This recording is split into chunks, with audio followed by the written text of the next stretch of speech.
She stopped the plane from taking off over a red hat, not realizing who she was dealing with. What started as a petty argument turned into something no one on board would ever forget. This flight will be remembered forever. But let's start from the beginning. The late afternoon sun at JFK Airport painted the tarmac in a golden haze, contrasting sharply with the simmering tension brewing inside Gate 32B. The boarding call for Flight 1987 to Los Angeles echoed through the bustling terminal, and passengers shuffled toward the jet bridge, juggling carry-ons, headphones, and last-minute phone calls. At the center of this chaos stood Thomas Kane, a 40-year-old man with sharp features and an air of quiet authority. His tailored navy blazer and polished leather shoes exuded sophistication, but it was the bright red MAGA hat atop his neatly combed blonde hair that drew every eye. For some, it was a bold statement. For others, a glaring provocation. Thomas, however, seemed indifferent. His piercing blue eyes focused ahead as he handed his boarding pass to the attendant. Inside the aircraft, Jenna Lewis, the 32-year-old lead flight attendant, prepared for takeoff. With her razor-sharp bob, pristine uniform, and a no-nonsense attitude, Jenna was the epitome of professionalism, but as passengers trickled into the cabin, her attention locked on the man in seat 3A. The hat on his head was impossible to miss.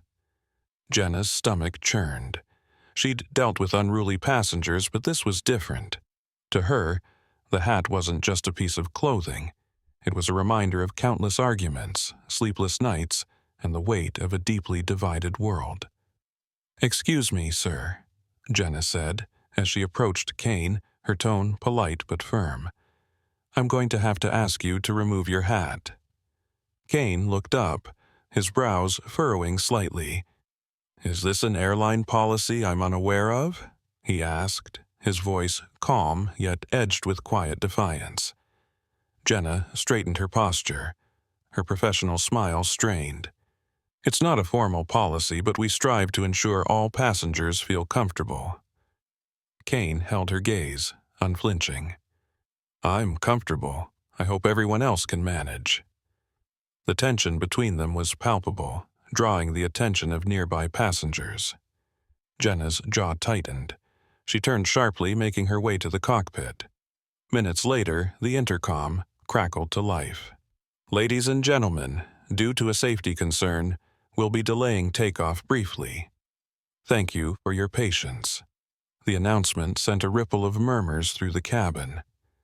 Jenna dialed the cockpit, explaining her concern to Captain Richards, a seasoned pilot in his late 50s. The grizzled captain sighed. "You're grounding a flight over a hat?" "It's not just a hat," Jenna insisted. "It's what it represents. I'm not letting this turn into a mid-air argument." The captain reluctantly agreed, unaware of the firestorm about to ignite. The delay stretched into its second hour. The air in the cabin grew thick with frustration as passengers shifted in their seats, whispering and glaring. Some shot daggers at Kane, blaming him for the holdup. Others rallied behind him, calling Jenna's actions unnecessary. "Unbelievable," muttered a man in 6C, shaking his head. "We're delayed because someone's offended by a hat?" "I think she's doing the right thing," countered a woman in 7D. "That hat has no place here." The cabin buzzed with tension, and Jenna found herself in the middle of it all. She stood at the front, her arms crossed tightly as she fielded complaints from passengers and uneasy glances from her fellow crew members. "This is getting out of hand," whispered Lisa, a junior flight attendant, her wide eyes darting nervously. "People are starting to get hostile." Jenna's jaw tightened. "We're handling it. He's not above the rules." But Kane wasn't sitting idly. Rising from his seat, he walked to the front of the cabin with an air of quiet command. The murmurs ceased as he addressed Jenna directly, his tone measured but firm. "You've made your point," he said. "But this is no longer about policy. It's about you making a statement. Let's not waste any more time." Jenna stood her ground, her voice unwavering.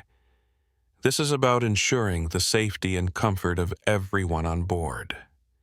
Kane's calm exterior cracked slightly, his voice rising just enough to cut through the cabin. "You're holding an entire flight hostage over a personal vendetta. That's not leadership, it's arrogance."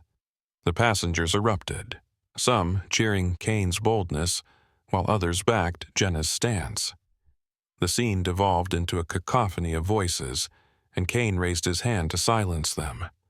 "This will be resolved," he said evenly, his eyes locking with Jenna's, "sooner than you think." By the third hour of delay, the chaos had reached a boiling point. Passengers were demanding answers, flight attendants were scrambling to maintain order, and Jenna felt the weight of every eye in the cabin boring into her. Just as it seemed the tension might explode, two sharply dressed men entered the plane, their expressions calm but authoritative. "Mr. Kane," one of them called out. Kane stood, his composure unshaken. "Right here." The men handed Jenna a set of documents, their expressions unreadable. As Jenna scanned the pages, her face paled, the words blurring together in a haze of disbelief. "What is this?" she whispered, her voice cracking. Kane stepped forward, his tone cold and precise. "That, Ms. Lewis, is proof that I am the new owner of this airline.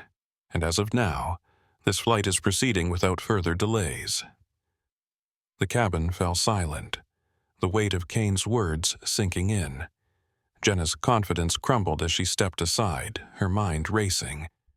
The passengers erupted into applause as Kane turned to them, his expression softening slightly. "Ladies and gentlemen," he said, his voice steady, "thank you for your patience. Let's get this plane in the air." As the flight finally took off, Jenna retreated to the galley, her thoughts swirling.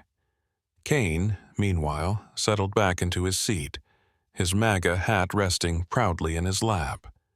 The flight might have taken off, but the ripple effects of that day were only just beginning. What would you have done in Kane's situation? Do you think Jenna's actions were justified or crossed a line? Share your thoughts in the comments. Have you or someone you know ever experienced a similar situation? Let's discuss how we can approach conflicts like this more thoughtfully. Remember, this story is created to shed light on important social dynamics and encourage understanding. Your opinion matters. Help us spread awareness and foster a better world.